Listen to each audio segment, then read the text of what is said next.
Between 1966 and 1992, Ghana didn't just struggle, it almost lost itself. A country that began with promise became trapped in instability, fear, and silence.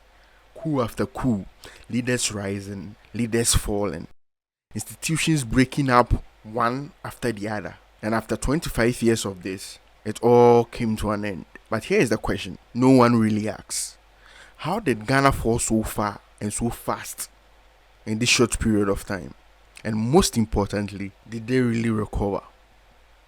So in this video, we are going to break it down. We are going to paint a picture of what happened during that period and the consequences of that. So let's get into it. This is not just history. This is the story of Ghana's dark age, a period between 1966 and 1992, where the foundation of the nation was shaken, because the first 50 to 100 years of any country are the most important, because those years are where new systems are built, values are defined, institutions are built, tested and improved to set a precedent for new generations to follow. But in Ghana's case, those years were filled with instability. Hence, I call those years Ghana's dark age. After the 1966 coup, Ghana entered into a cycle.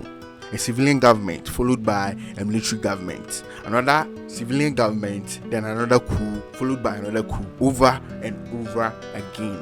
So there were 8 governments or regimes during the dark age of Ghana, and here's the breakdown. The first one were the National Liberation Council, led by Lieutenant General Joseph Ankara and Kutuka, who were in power from 1966 to 1969. Remember, these were the people who kicked Dr. Kwame Nkrumah out of power. And they were followed by a civilian government in a period referred to as the Second Republic from 1969 to 1972. And this civilian government was led by Prime Minister Dr. Kofi Buzia and President Eduardo Kufuor. Then there was another coup by the National Redemption Council, which was led by General Ignatius Kutuwe Champong from 1972 to 1975, followed by another coup by the Supreme Military Council, the SMC, which was led by General Champong and General Alfred Akufu. And remember, during this period, because there were different factions in the SMC, power changed hand among themselves too. So there was a Supreme Military Council, one who were then later taken over by a Supreme Military Council 2, so an internal coup. The Supreme Military Council's reign was ended by the Armed Forces Revolutionary Council, led by the charismatic Flight Lieutenant Jerry John Rawlings, who led the nation from June 1979 to September 1979, then handed power to a civilian government, which was led by Dr. Hela Liman from 1979 to 1981. Then Rawlings came back. He took power again from 1981 to 1993, and that was the last recorded coup in Ghana's history. Remember, during this period, each regime promised change, but none lasted long enough to build stability, and slowly uncertainty became a normal way of life for Ghanaians. But instability alone wasn't the worst part of it at all. It is what the instability created. Instability created a toxic environment that stood in the way of sustainable development. When governments keep changing, institutions stop working. Civil servants stopped focusing on their performance. They started focusing on their survival, because whoever was in power was the law of the land. And not just military governments, civilian governments too. So people were always focused on their survival. They were always thinking about who was in power, who will be removed, who will replace them, and who they should stay loyal to. The government became crippled. Structures that existed had no power, and institutions became redundant. The nation ran on the whims of whoever was in power. And when institutions stop working, something else replaces them. And that something was corruption. In Ghana, it became known as Dash, which started as a token system during the colonial time in Ghana, where civil servants, public servants took a token from whoever before performing their duties. But after independence, it evolved into something much bigger. What started small became expected, then required, then the Dash system became institutionalized. Nothing moved without payment. Nepotism grew, and who you know became more important than what you know.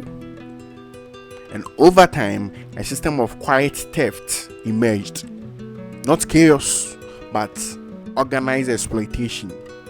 And this was not just about taking tokens from the ordinary Ghanaians, but it also evolved into straight out looting of the state coffers. And this was mostly done through procurement processes.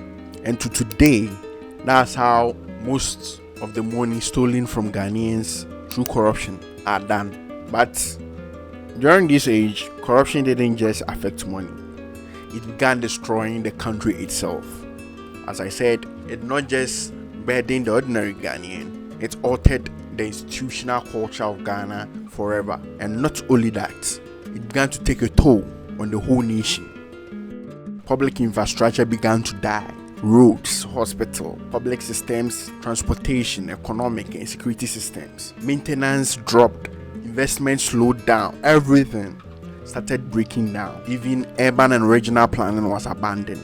Everything was done on the whim of whoever had power at a particular point in time. So the economy weakened, security became uncertain, and life became harder for the ordinary Ghanaian. And then came the silence. Journalists, intellectuals, teachers, activists, oppositional voices, they were all silenced, exiled, or worse, killed. Fear became part of everyday life for Ghanaians. And then out of all this chaos came a man who changed everything. His name, Jerry John Rawlings. Remember the Rawlings I mentioned like 2 times in that long list of governments? Yeah, that very same guy. This man is a controversial figure in Ghana's history. Till today, some people remember him as an evil guy who visited upon them pain and suffering. And some praises him as a hero. He emerged as a military leader but became something more. In 1992, everything changed for Ghana. He led the creation of a new constitution, the Fourth Republic, and for the first time in decades, he helped return Ghana to a democracy. And remember, this was the second time he was trying this. The last time he handed power to a civilian government, he came back like a few months later, accusing them of corruption and taking over the country again.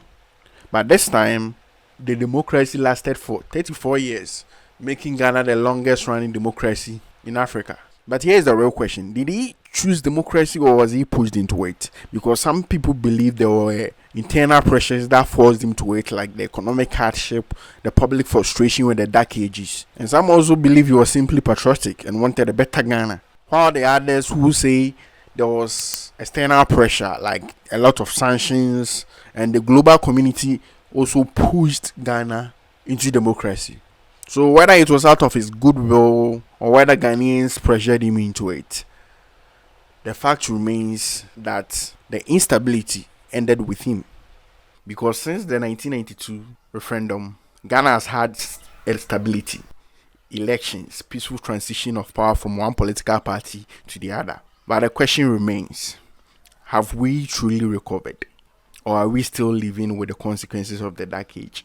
Was 1992 a turning point, the light at the end of the dark tunnel that was the dark age, or it was just a controlled transition, an evolution of Ghanaian leadership from chaos to something more streamlined? Because Ghana's dark age didn't just end, its effects are still here today. Over 30 years of stability and yet no considerable transformation.